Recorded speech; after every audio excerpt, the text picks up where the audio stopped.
اعوذ باللہ من الشیطان الرجیم بسم اللہ الرحمن الرحیم سبحانک لا علم لنا الا ما علمتنا انک انت العلیم الحکیم۔ فہم قرآن کے قواعد میں سے ایک قاعدہ یہ بھی ہے، یہ جاننا لازمی ہے کہ آیا قرآن کریم میں مترادف الفاظ ہے یا نہیں ہے۔ تو ہر مسلمان کے لیے اس بات کا جاننا لازمی ہے کہ وہ یہ سمجھ لے کہ قرآن کریم میں مترادف الفاظ نہیں ہے۔ اس کی وجہ یہ ہے کہ اگر ایک انسان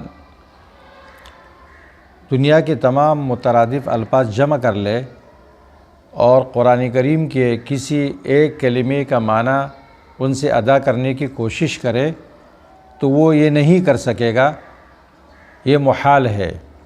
اس لیے کہ قرآن کریم الملک العلام کا کلام ہے، جس کے بارے میں سورۃ ہود میں اللہ تعالیٰ فرماتے ہیں الف لام را کتاب احکمت آیاتہ ثم فصلت من لدن حکیم خبیر۔ یہ ایک عظیم کتاب ہے، احکمت آیاتہ معنی احکمت الفاظہ، اس کے الفاظ محکم ہے، اور فصلت معانیہ، اس کے معنی کو کھول کھول کے بیان کیا گیا ہے۔ تو قرآن کریم کے الفاظ میں سے ہر لفظ، اس کے معنی میں سے ہر معنی وہ فصاحت اور بلاغت کے اونچے معیار اور مقام پر ہے جس کا مقابلہ کبھی نہیں کیا جا سکتا ہے، اور کوئی کلمہ دنیا میں ایسا نہیں ہو سکتا ہے کہ وہ اس کا پورا معنی جو اس کے اندر ہے وہ ادا کرے۔ اس لیے شیخ الاسلام ابن تیمیہ رحمہ اللہ فرماتے ہیں کہ الترادف فی اللغۃ قلیل، ترادف لغت میں تو کم ہے، اور وَأَمَّا فِي الْقُرْآنِ فَإِمَّا نَادِرٌ وَإِمَّا مَعْدُومٌ، قرآن کریم میں یا تو نادر ہے، بہت ہی کم ہے، اور یا بالکل معدوم ہے۔ کیونکہ قرآن کریم کہ جو الفاظ ہے وہ معجز ہے، تو کوئی ایسا لفظ نہیں ہو سکتا ہے کہ جو اس کا پورا معنی ادا کر لے۔ ترادف اس کو کہتے ہیں کہ ایک معنی پر دو لفظ سوار ہو اور ایک لفظ دوسرے لفظ کا معنی ادا کرے۔ قرآن کریم کے بعض الفاظ کا جو معنی عربی میں بیان کیا جاتا ہے وہ ایک تقریب قریب اس کا معنی ہے اور مکمل اس کا ترجمہ نہیں ہے۔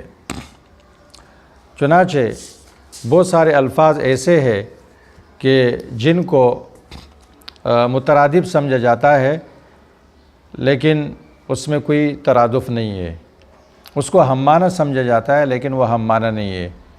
مثال کے طور پر قرآن کریم میں بخل کا خوف کا لفظ ہے اور خشیت کا لفظ ہے۔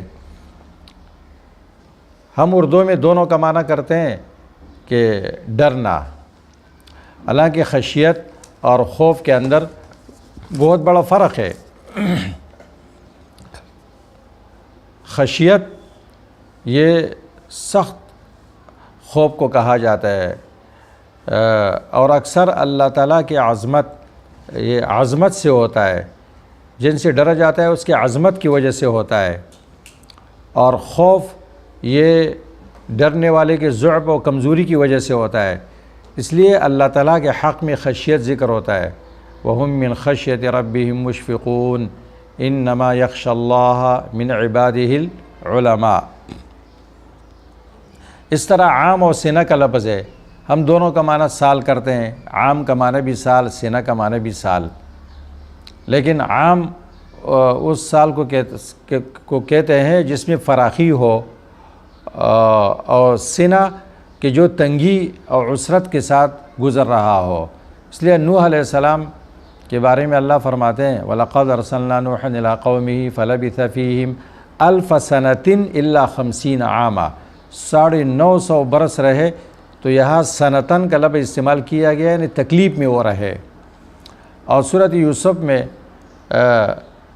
فرماتے ہیں ثُمَّ يَأْتِي مِن بَعْدِ ذَلِكَ عَامٌ يُغَاثُ النَّاسُ فِيهِ وَفِيهِ يَعْصِرُونَ، اس کے بعد پھر ایک سال ایسا آئے گا کہ اس میں لوگوں کی مدد کی جائے گی، اور اس میں لوگ نچوڑنے والی چیزوں کو نچوڑیں گے۔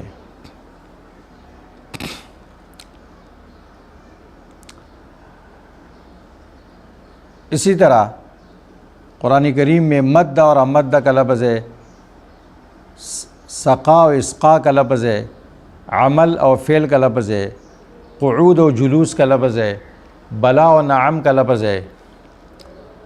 ہم ان کے بارے میں صرف ایک معنی جانتے ہیں، اور خاص طور پر اردو میں جو بہت تنگ زبان ہے، اس کے بارے میں ہم ایک معنی جانتے ہیں اور ایک معنی کرتے ہیں، جبکہ عربی لغت میں اس کے اندر بہت بڑا فرق ہوتا ہے، جس سے ہم لوگ ناواقف ہوتے ہیں۔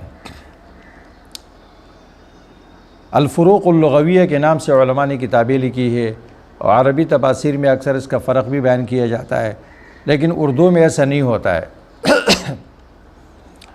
جیسے طہارت اور نظافت کا لفظ ہے، الطہور شطر الایمان حدیث میں آتا ہے، لوگ اس کا معنی کرتے ہیں صفائی نصف ایمان ہے، حالانکہ یہ بالکل غلط ہے۔ صفائی الگ چیز ہے، طہارت الگ چیز ہے۔ حدیث کا یہ معنی کرنا الطہور شطر الایمان کہ صفائی نصف ایمان ہے، یہ غلط لفظ ہے، یہ غلط ترجمہ ہے۔ طہور کا معنی صفائی نہیں ہے، صفائی کے لیے نظافت کا لفظ استعمال ہوتا ہے۔ پاکی نصف ایمان ہے، اس کے لیے پاکی کا لفظ مناسب ہے۔ بعض علماء نے اردو میں بھی اس پر کتابیں لکھی ہے۔ ایک کتاب ہے مولانا عبدالرحمن کیلانی رحمہ اللہ کی، اس کا نام ہے مترادفات القرآن، یعنی اردو کے اعتبار سے جو الفاظ ہم مترادف سمجھتے ہیں، اردو میں اس کا ایک معنی کرتے ہیں، حالانکہ اس کے اندر بہت بڑا فرق ہوتا ہے۔ تو انہوں نے کوشش کی ہے اور کتاب مرتب کی ہے، اور اس قابل ہے کہ اس سے استفادہ کیا جائے، کیونکہ قرآن کریم میں چند الفاظ استعمال ہوتے ہیں۔ مثلا بھوک کے لیے لفظ استعمال ہوتے ہیں جوع، مسغبہ، مخمصہ، خصاصہ۔ اب ہم سب کا معنی بھوک کرتے ہیں، لیکن ان میں فرق ہے، عربی میں فرق ہے، تو اردو میں بھی ہمیں اس کا فرق کرنا چاہیے، اور جس زبان میں کوئی قرآن کا ترجمہ کرتا ہے تو اس کو چاہیے کہ اس فرق کا لحاظ رکھے۔ اور قرآن کریم میں مترادف الفاظ نہیں ہیں یا بہت ہی کم ہے، جیسے کہ شیخ الاسلام ابن تیمیہ رحمہ اللہ کے حوالے سے ہم نے عرض کیا، کیونکہ قرآن کریم معجز کتاب ہے، اور کوئی دوسرا انسان کا لفظ اس کا پورا معنی ادا نہیں کر سکتا ہے جو قرآن کریم کے اندر ہوتا ہے۔ سورہ قصص میں ایک آیت ہے وَأَوْحَيْنَا إِلَىٰ أُمِّ مُوسَىٰ أَنْ أَرْضِعِيهِ فَإِذَا خِفْتِ عَلَيْهِ فَأَلْقِيهِ فِي الْيَمِّ وَلَا تَخَافِي وَلَا تَحْزَنِي إِنَّا رَادُّوهُ إِلَيْكِ وَجَاعِلُوهُ مِنَ الْمُرْسَلِينَ۔ اب اس کے اندر دو امر ہے، دو نہیں ہے، دو خبر ہے، دو بشارتیں ہیں۔ اب یہ انسان کے کلام میں کہاں ہو سکتا ہے؟ اس لیے جو الفاظ مترادف ہمیں لگتے ہیں، ہم معنی بظاہر لگتے ہیں، تو قرآن کریم میں تدبر کرنے والے کے لیے یہ لازمی ہے کہ اس کے اندر فرق تلاش کرے، اس کو سمجھ لے، اس کے مطابق ترجمہ کرے۔